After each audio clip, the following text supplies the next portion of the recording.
Hello and welcome to We the Students, a political discussion sponsored by Nauset Regional High School's AP U.S. Government and Politics program in collaboration with Nauset's video production class. Last year's presidential election is yet another example of the ongoing historic controversy surrounding the uniquely American Electoral College. More Americans voted for Hillary Clinton than Donald Trump, yet Mr. Trump now sits in the White House. Why? Because of the Electoral College. What is the Electoral College, and why did the founders create it? Should we continue to use the Electoral College, or is it time to abolish it? These are just some of the questions we hope to tackle over the next 30 minutes. I'm your guest host, Miles Pellegrini, a senior here at Nauset and a veteran of the Nauset AP U.S. Government and Politics program. Just for the record, opinions expressed here belong to the panelists and are not the views of Nauset Regional High School or the Nauset Regional School District. At the bottom of the screen, you'll see a special email address for our panel today. Please feel free to email us your thoughts and suggestions about today's topic, so we can continue this discussion in our government classroom. Now, let's meet our panel. On my right, we have those panelists who are for the abolishment of the Electoral College: Chloe Pellegrini, Mia Caldwell, and Bevan Burns. On my right, we have those who are against the abolishment of the Electoral College: Austin Hirschberger, Bailey Rose, and Emily Sanders. Now, let's begin with opening statements. First from this side. We think the Electoral College should be abolished for many reasons, including the electoral votes are not equally distributed, which gives some states much more influence than other states. Nice. The framers of the Constitution invented a system that established a democracy while protecting the rights of minority or low population states by creating the Electoral College. The Electoral College has lasted for over 200 years, and our side of this debate believes that it has been incredibly successful and beneficial to America. We as a group believe that the Electoral College remains a vital part of our government today and should not be abolished. Thank you. And for those viewers out here who do not know what the Electoral College is, would you guys like to do a brief explanation about what it is? The Electoral College is a system in place that was created in the Constitution and furthered by the 12th Amendment, and it's a group of 538 electors who are voted for and get to say who is our president, and they elect the president. Thank you. Now let's begin with the debate. What do you think was the original intention of the Electoral College? Well, initially the framers were struggling with whether or not to have a direct election or have the Congress elect the president, and so the Electoral College was a compromise between this, and they also created it in a way that it could protect the rights of smaller states so that every single state would have at least some way to affect the outcome of the election. How many years ago was the Electoral College created? About 220. So in today's society, the Electoral College is no longer relevant. And one of the main reasons, like you said, it was created is because it helped protect those people, and the people who were afraid the framers were uneducated and not fit to elect a president. But today, we believe that this is no longer the case. There's more educated people than ever before. There's more people graduating with college degrees, and there's more accessible information. The framers were also afraid of the popular vote creating a tyranny of the majority where too many people would vote for a single person, and this would lead to a tyranny of the majority.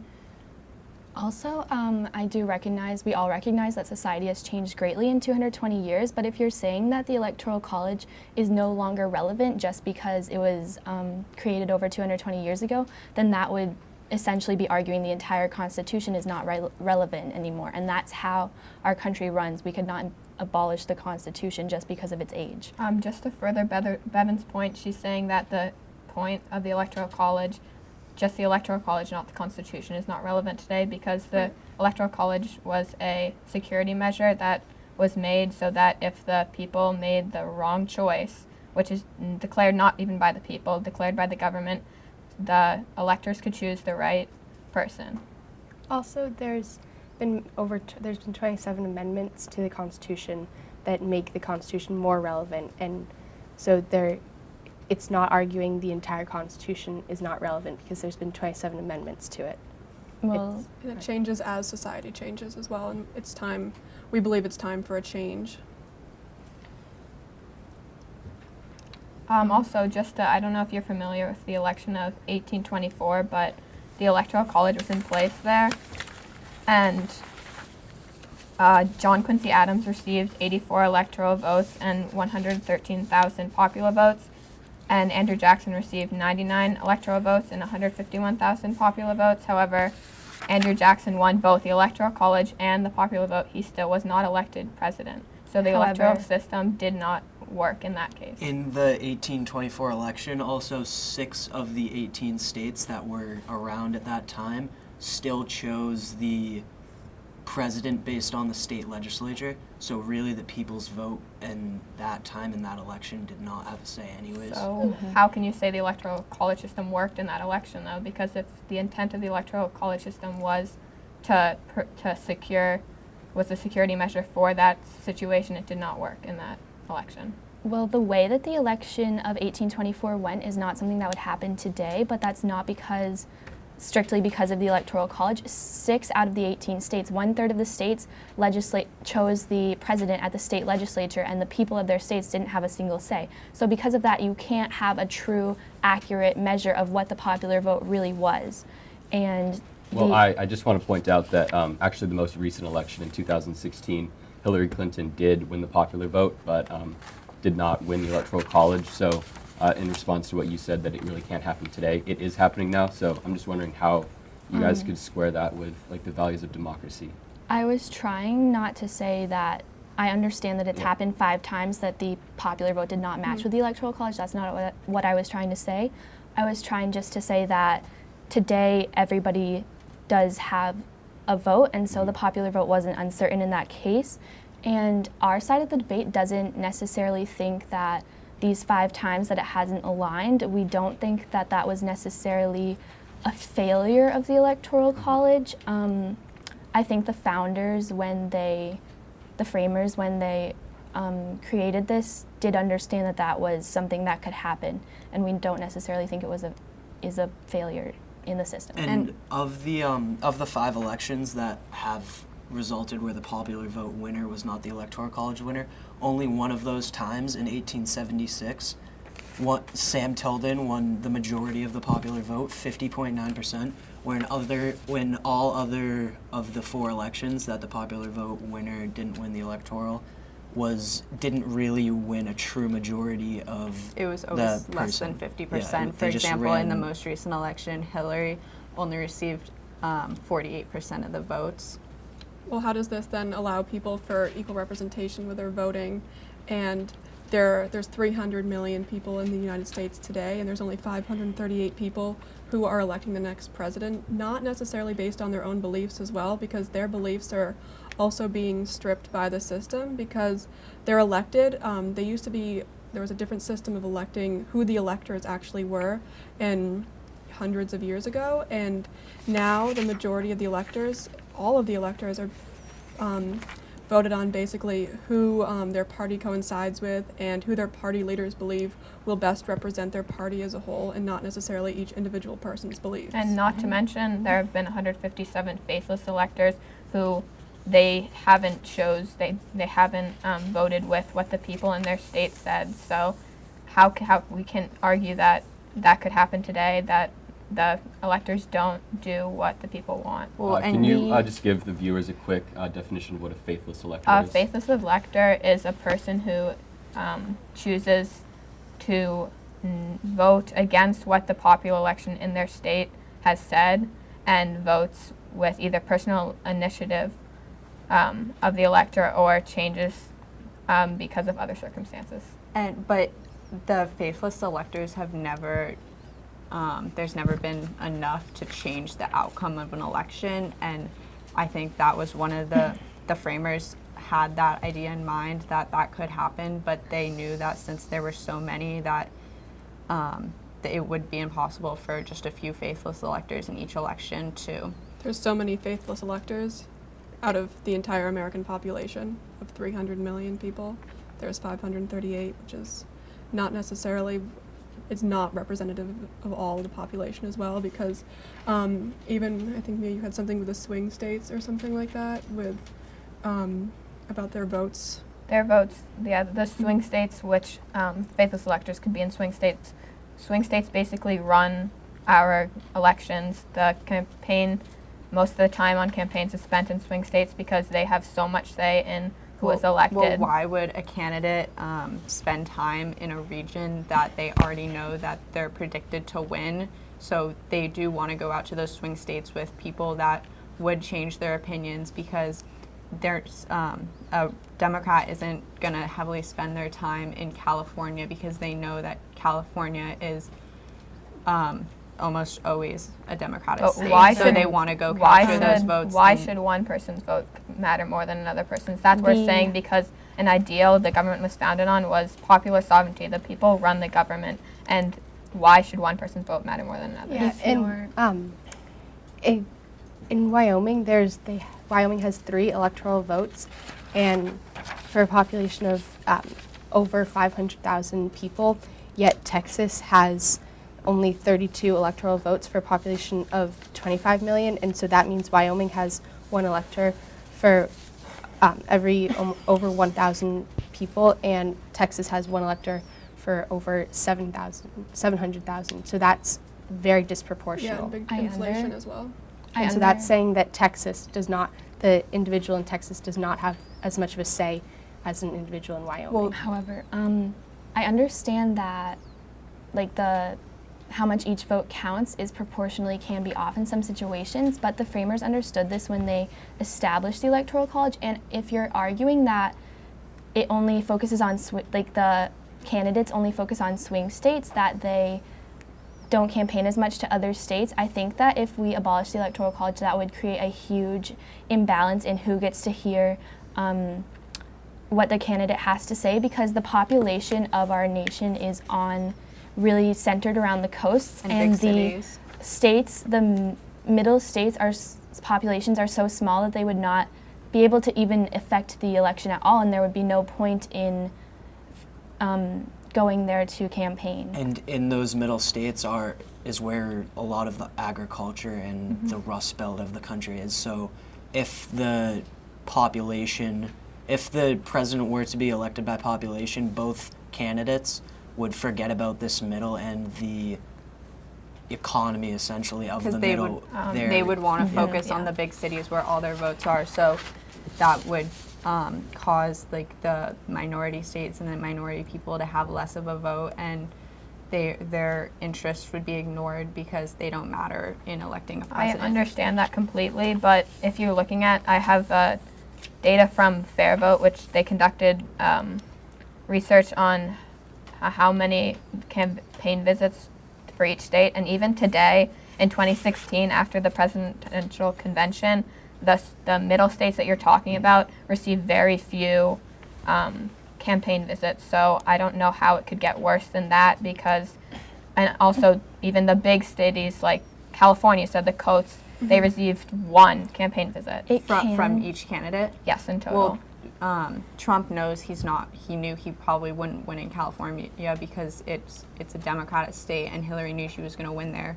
So why would she need to campaign there if they already know that Hillary has their best interest? And that's what we're saying about why would people go to the small rural cities of very few people to campaign if they know that their cities have more people. Why would they do that if they don't need to?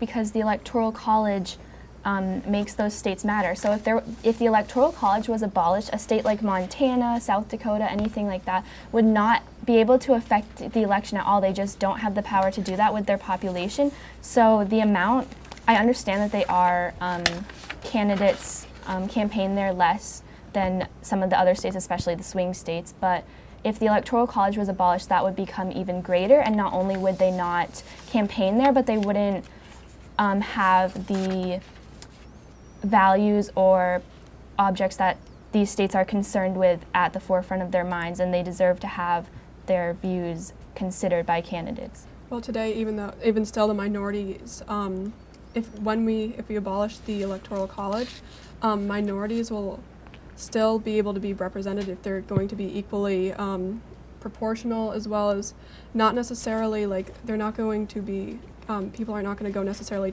to campaign in those states because they're not going to need to, but their votes also don't 100% matter. And we're not saying that they don't matter only in minority states, but like in Texas and Massachusetts and California, those states don't really matter. Like, why would a Democrat go out and vote in Massachusetts? Like, what's the incentive? Because they already know Democrats are going to win in Massachusetts, and same with California, and then Republicans in And Texas. I think- Those, So we are now nearing the 15-minute mark, the halfway through our debate. So I'd like to pose a question sort of on the topic that we have been talking about.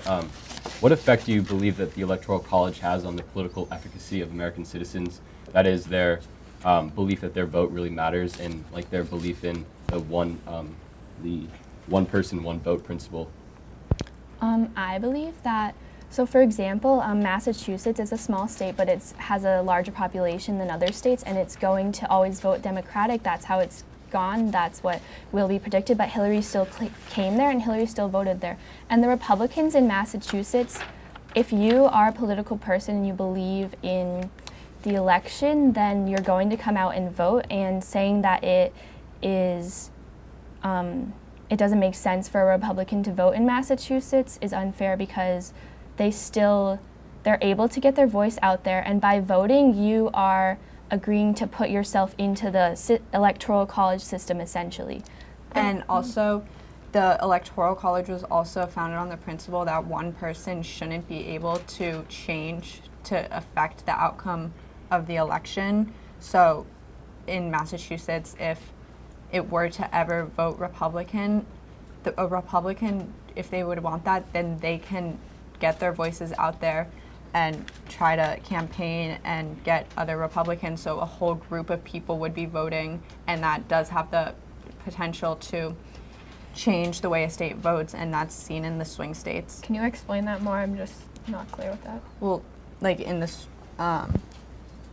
If you're saying that, if you're the Electoral College, it was built so one person couldn't change But that outcome. But how is That's saying that one person, a regular citizen, cannot change the vote, but an elector could change the No, vote. That's when not- when that's groups not- of people come together, it shows that it shows more that this person appeals more, and that it's able to actually make a But change when more people come together. A group of Republicans in Massachusetts, because of the winner-take-all system, even if 49% of the population in Massachusetts vote Republican and 51% vote for Democrat, all of those votes do not matter. So why would That they is not vote? true. You would only Maine- need 2% of people. But and they don't matter because They they do don't matter. have the They majority. matter simply because they would, if a race were projected to be that close, and it would cause the Democrat to have to spend more time in a place like Massachusetts where can't after they would the election has normally taken place. guarantee, but they If- would normally guarantee 11 votes from Massachusetts, where Yeah. if it was polled that there was a big group of Republicans that are going to get out the vote and come and support their Republican candidate, the Democrats would have to spend more time, more money, focus more on the state's issues to make sure they get those electoral votes they need. But not So- everything. It's not also it's not proportional, like representative as well, because in the 2016 election between Trump and Hillary, there was the President Trump. He won Pennsylvania and Florida by 200 or 300,000 votes, and Hillary won a state like California by over 1 million votes. And that's not directly related. So Trump gets to take all the electors from Florida and Pennsylvania, and Hillary gets none, even though she won by such a large proportion in another state. But it's not. They get more elections because it was so with a winner-take-all At the system. state level, though, Maine and Nebraska do use the proportional representation system, and so that is something that can be decided at the state level. But additionally, if every state went to the method that Maine and Nebraska use, Mitt Romney would have won the election over Barack Obama despite winning 5 million fewer votes, so that could further the chance of the popular vote and the Electoral College not lining up. And also, Maine has used proportional representation since 1972, and Nebraska has since 1966.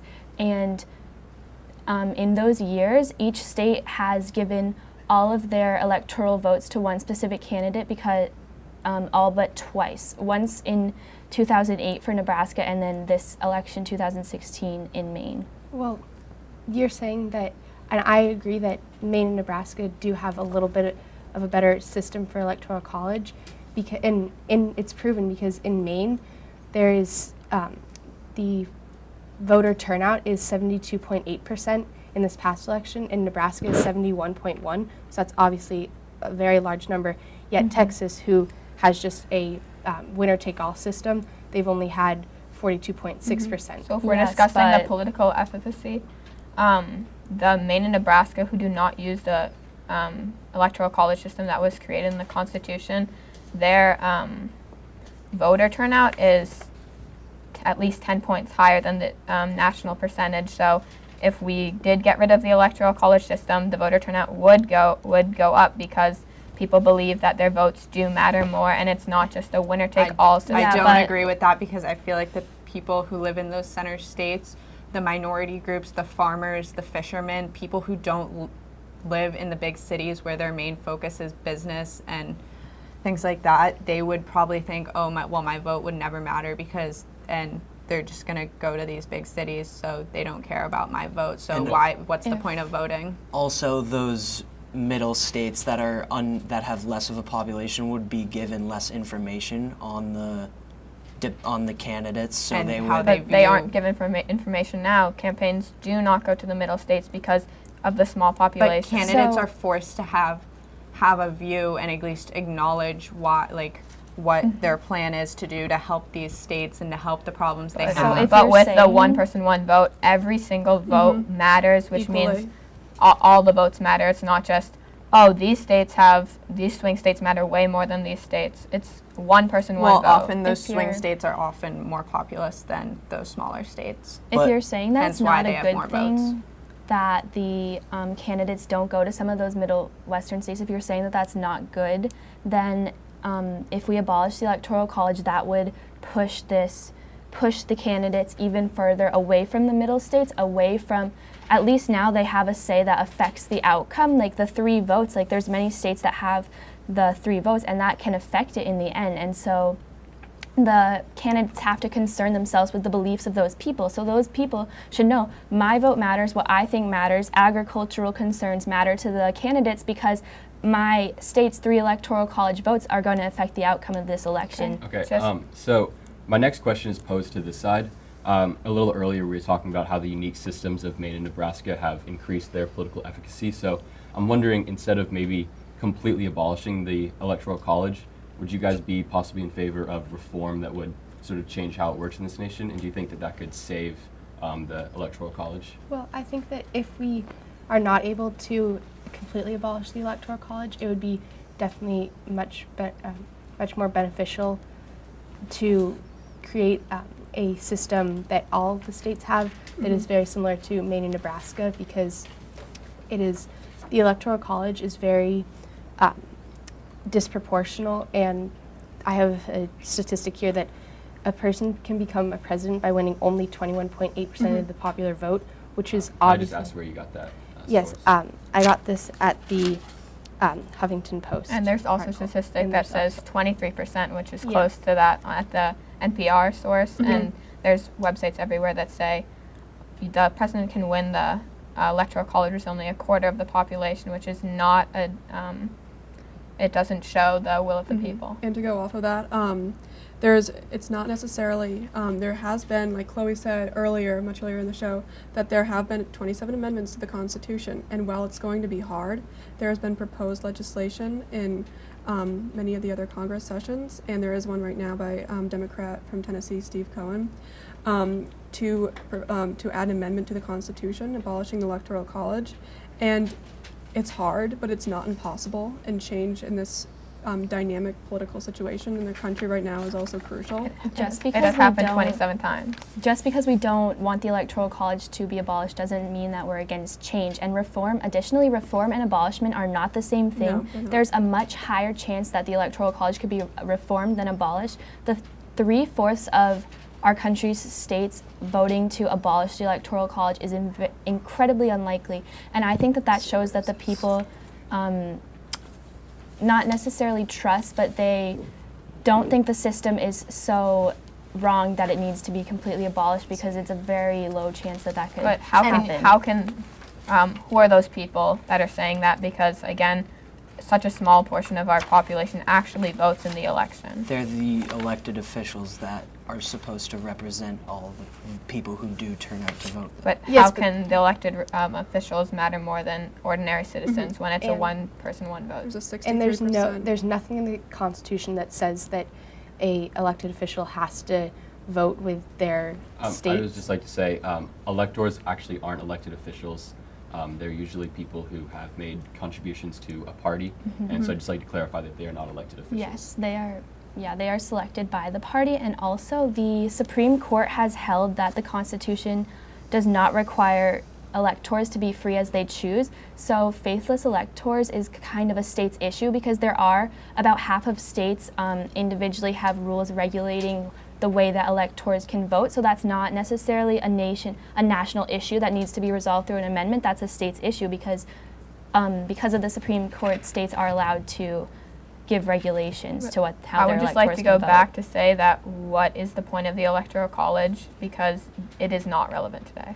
It is so relevant today because it protects the minorities. It protects. It forces the candidates to have a regional appeal, and it was Because designed of that the- someone can't just win by just winning the South or just winning one certain part of the nation. They have to have a regional appeal to everybody. I'd like to go back just to, let's see, November 6, 2012. This is a tweet from now President Donald Trump. The Electoral College is a disaster for our democracy. And let's see, Okay. I let's go. just don't understand why that's relevant. Like, even though yeah. She hasn't sorry. I have She not. hasn't Just read the tweet. So he, this is saying like how the changes, and then you go back to the 15th after when he calls the Electoral College is actually genius, because it works for him in his favor. Most people, because when it works in your favor, everyone is obviously excited about something. But when it doesn't, that's a different story.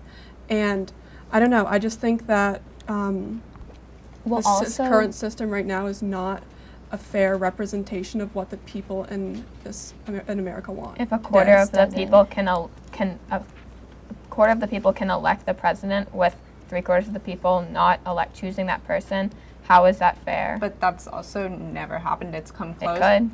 But it It could hasn't. also But it happened. could. It could In also 200 happen. years, It won't, but it hasn't could. happened. It could. but it won't it happen. hasn't, And and also, It's 5 times the will of the people has not been heard. I That mean, could That's also only 5 happen. times in 220 But years. still, those voices Five. haven't been heard, I and know. 2 in the last Yeah.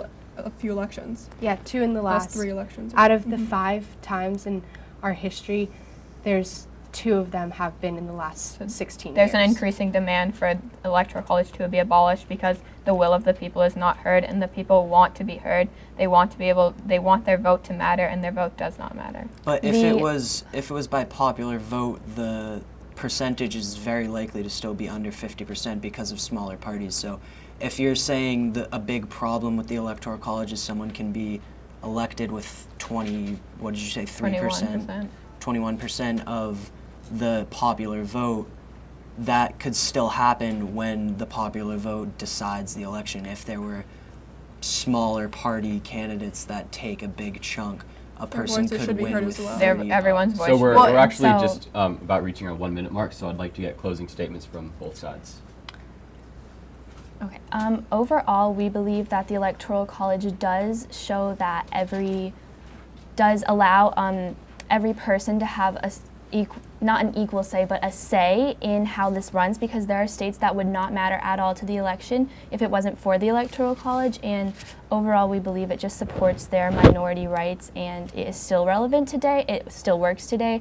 Like many aspects of the Constitution, it's still working and benefiting 220 years Thank you. later. You guys? We believe that the Electoral College system is outdated. It does not work today, as seen through the past few elections, and it completely ignores the principle of one person, one vote, popular sovereignty, a foundation that, an ideal that the government was founded on. And All right, thank you. Sorry, we're just gonna have to That's stop fine. right there because we're just about out of time, so we're gonna have to hold our discussion there.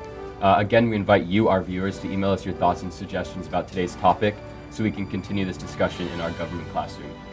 We would like to thank Nauset High School's television production class and Lower Cape Television for making this valuable experience possible to all of us.